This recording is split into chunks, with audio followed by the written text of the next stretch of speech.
They don't hate you. They hate how much the world loves you. They hate how hard they have to fucking try for things that easily flows to you. Learn to take jealousy as a compliment. Ano magagawa natin? Ang gaan ng biyaya sa'yo. Madalas pabor sa'yo ang tadhana. Ika nga ang sabi ng mga nasa paligid mo, sana all!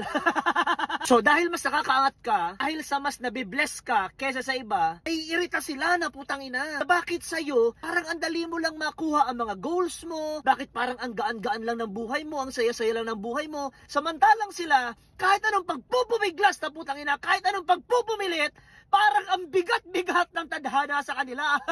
Kaya sinisiraan ka. Kaya bad trip sa'yo. Kaya hinihila ka pababa. Kaya maraming naiinggit sa'yo. Kaya huwag ka mag-alala. Kapag may naiinggit sa'yo, matuwa ka na lang. Kapag sinisiraan ka, ipalakpak mo yan. Kasi isa lang ibig sabihin. Habang sa'yo ang gaan-gaan ng daloy ng blessings, sila naman magtumbling na, mag-jackstone pa sa effort nila. Hindi pa talaga binibigay yung gusto nila.